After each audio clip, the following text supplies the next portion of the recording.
જે પોતાને કરવું ઘટે એ ન કરવું. નિયતમ કુરુ કર્મત્વમ કર્મ જ્યાયો યકર્મણઃ. કર્મ જ્યાયો યકર્મણઃ એટલે શું?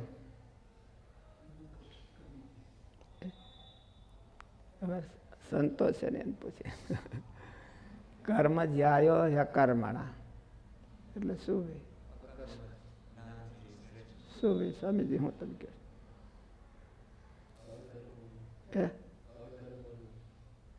મહિમા ગાવા કરતા કર્તવ્ય નિષ્ઠા શ્રેષ્ઠ છે. મહિમા ખાલી ગાયે રાખે કે આ બધું ખંજવાળે રાખે એના કરતા કર્તવ્ય નિષ્ઠા શ્રેષ્ઠ. કર્મ જ્યાયો યકર્મણઃ. તો ત્યાં તો ભગવાને તો એવું કીધું કે જ્ઞાન કરતા કર્મયોગ શ્રેષ્ઠ છે, જ્ઞાન યોગ કરતા કર્મયોગ શ્રેષ્ઠ છે. પણ કર્મયોગ કેવો કોને? એ કર્મયોગ આપણે બધા ગોઠવી લઈએ એને કેવો કે કેને કેવો? કે હું કર્મયોગ કરું છું,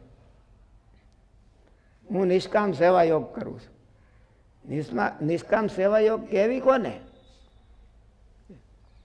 એ ગીતાને પૂછવું જોઈએ, વચનામૃતને પૂછવું જોઈએ. આપણે ગોઠવી લઈએ કે ભાઈ હું કરું છું બરાબર આમ જ છે, એમ ન હોય.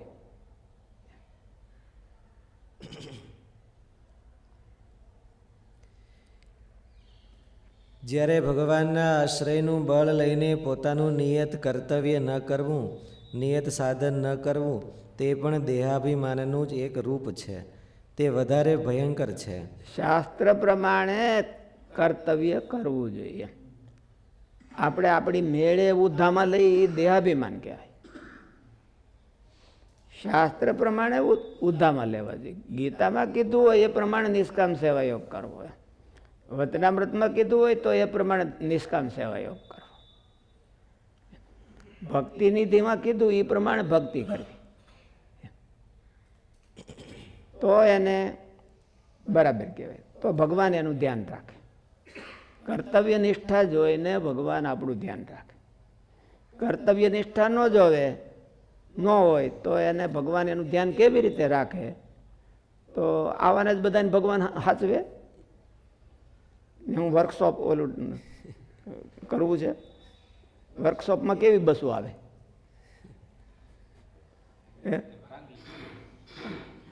પંચર પડેલી ને એવી જ બધી આવે. તો બધા ભગવાન એવા ભેળા થાય તો ભગવાનને શું સમજવું?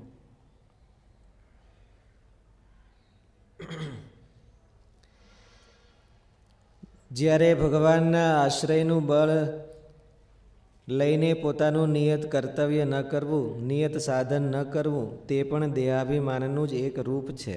તે વધારે ભયંકર છે. જલ્દી સાધકથી પકડાય તેમ નથી. માટે અહીં અમસ્તુ કર્તવ્ય ન કરતો હોય ને ભગવાનનો આશરો લઈને કર્તવ્ય ન કરતો હોય, એમાં બેમાં શું ફેર?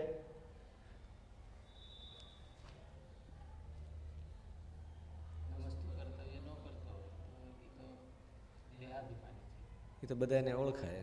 એ નહીં દેહાભિમાન, ઓલા નહીં દેહાભિમાન તો કીધું જ ને. પણ આ બેમાં પાછું હું બે દેહાભિમાન એમાં શું ફેર? એમ ભગવાનનો આશરો લઈને ન કરતા હોય એ તો સમાજમાં વેલિડ ગણાય. વેલિડ ગણાય છે. એને પ્રૂફ કરવું છે કે મારું દેહાભિમાન એમને એમ રાખવું છે.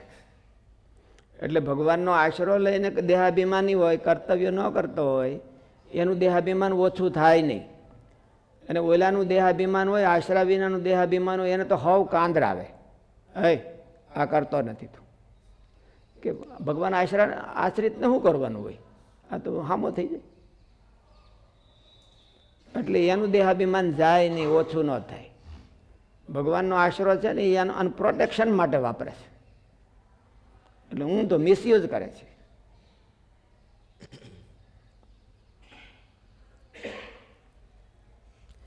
મહારાજે કીધું છે ને ભગવાનનો મહિમા ને ઓથે પાપ છે, ઉલટો પાપ કરતો ડરે નહીં.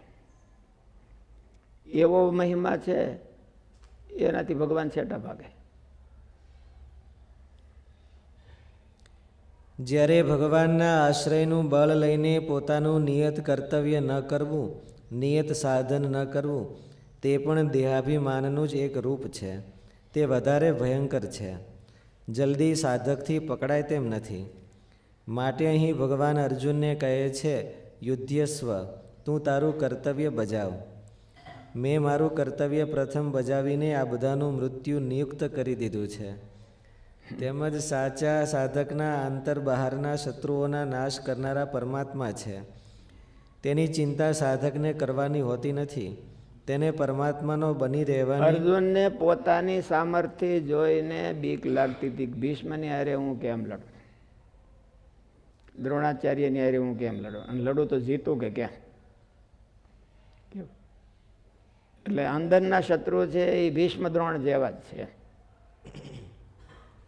એવા બધા ભયંકર છે. ભીષ્મ દ્રોણ છે એવા નહોતા, પણ એવા બળવાન છે અર્જુનની દ્રષ્ટિએ. કર્ણને બધે એની હારે હું કેમ લડું?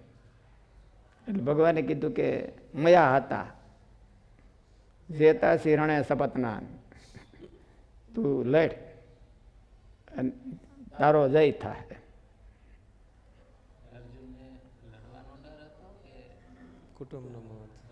એને તો મોહ હતો, કુટુંબનો મોહ હતો. એને કર્તવ્ય મોહ કહેવાય, કર્તવ્ય નિષ્ઠા નથી. અને ભગવાને અર્જુનમાં કર્તવ્ય નિષ્ઠા જગાડી ભગવાનની દ્રષ્ટિએ. કર્તવ્ય ચૂકી જવામાં પછી આ બધા કારણો હતા એમ કે મારા હગા ને મારા દાદા ને મારા ગુરુને. કર્તવ્ય નિષ્ઠા એ બાને જે દેહાભિમાની હોય એ બાનું તો બહુ સારું કાઢે કે કોઈ પણ માણસ એની સામે આર્ગ્યુમેન્ટ ન કરી શકે. પોતાનું કારણ એવું બતાવી દે કે હું આ પરિસ્થિતિમાં આમ કરું છું, એટલે આપણે એમ કહેવું જ પડે કે ના ના, તમારે તો આ પરિસ્થિતિમાં આમ જ કરાય, બીજું કાંઈ કરાય જ નહીં. એને કહેવરાવવું જોઈએ એવું હોય. અને દેહાભિમાની માણસો આવી બધી આર્ગ્યુમેન્ટમાં એમાં બહુ તૈયાર હોય. એ જેનું કામ છે દેહાભિમાનનું પ્રોટેક્શન કરવું. જે આર્ગ્યુમેન્ટ ન કરતા આવડતી હોય તો કોણ રહેવા દે એનું દેહાભિમાન? કોઈ ન રહેવા દે. આર્ગ્યુમેન્ટમાં હોશિયાર હોય. ઓલા શું કીધું? ઇવેડર. હા, રિસ્પોન્સિબિલિટી ઇવેડર. એટલે એને કોઈ પણ વાતે એને એવોઇડ કરવામાં એ બહુ હોશિયાર હોય. માથે લેવામાં હોશિયાર નહીં. ચેલેન્જ હોય તો એને માથે લઈ લે. હાલો ભાઈ, બીજા ઓલા સંતોષ નાયર કહે છે ને કે ભાઈ હું પહેલેથી હું ચેલેન્જ લેનારો જ હતો. કોઈ કે 200 કોણ કરી આવશે? તો હું 400 કરી આવું. 5 કલાકમાં કોણ કરશે? તો હું 3 કલાકમાં કરી આવું. ચેલેન્જ લેવા વાળા અને ઇવેડર એ બે નોખા નોખા હોય. એટલે ઝાઝા મોટે ભાગે ઇવેડર જ ભેળા થાય. અમે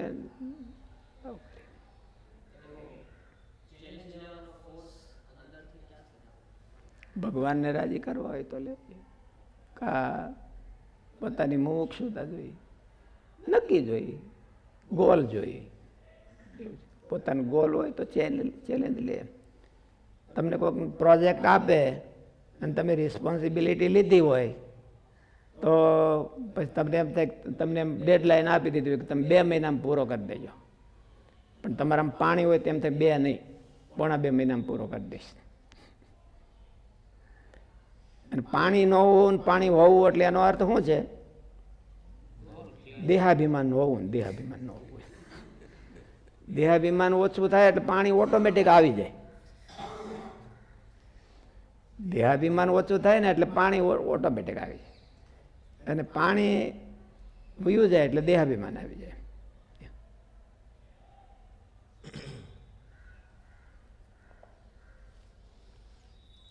તેમજ સાચા સાધકના અંતર બહારના શત્રુઓના નાશ કરનારા પરમાત્મા છે. તેની ચિંતા સાધકને કરવાની હોતી નથી.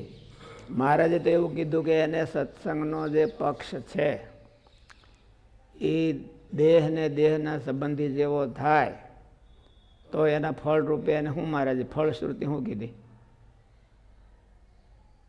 એને ગમે એવા કામ ક્રોધાદિક છે એ નડે નહીં. એવો જ્યારે એને પક્ષ થાય ત્યારે એને કામ ક્રોધાદિક છે એ નડે નહીં. એને નિર્વિકલ્પ સમાધિ જેવી શાંતિ થાય. એ હોતે એના જ કીધું. અને ગમે એવા કામ ક્રોધાદિક હોતે નડે નહીં. હવે ક્યાં આનો પક્ષ ને ક્યાં આનો કામ ક્રોધાદિકને સંબંધ લ્યો? કામ ક્રોધાદિક તો શરીરની હારે જોડાયેલા છે ને તોય એને નડે નહીં. એવું કીધું, નાશ થઈ જાય.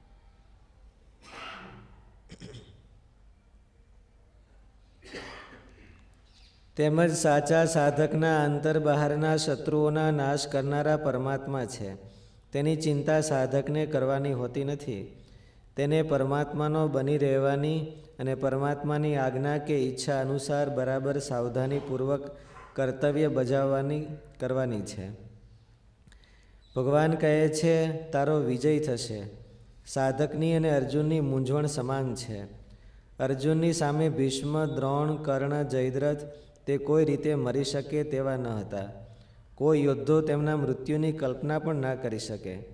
પરંતુ ભગવાન કહે, મેં તેમને પણ મારી દીધા છે. હવે તું યુદ્ધ કર, નિમિત્ત માત્ર બની જા. તેમ આંતરબાહ્ય શત્રુને જીતવાની કોઈ શક્યતા દેખાતી ન હોય તો પણ સાચા સાધકે થડકાટ અનુભવવાની જરૂર નથી. લ્યો, શત્રુ જાય એવી શક્યતા જ ન દેખાતી હોય તોય વ્યા જાય. એક એને ભગવાનની નિષ્ઠા હોય અને બીજી કર્તવ્ય નિષ્ઠા હોય એટલે એને વ્યા જાય. તેમ આંતરબાહ્ય શત્રુને જીતવાની કોઈ શક્યતા દેખાતી ન હોય તો પણ સાચા સાધકે થડકાટ અનુભવવાની જરૂર નથી. એટલું જ તપાસવાની જરૂર છે, તમે પ્રામાણિકતાથી પરમાત્માના સાચા આરાધક, ઉપાસક કે આશ્રિત છો? જો હા હોય તો ચિંતા છોડી દો અને કાળજી રાખો.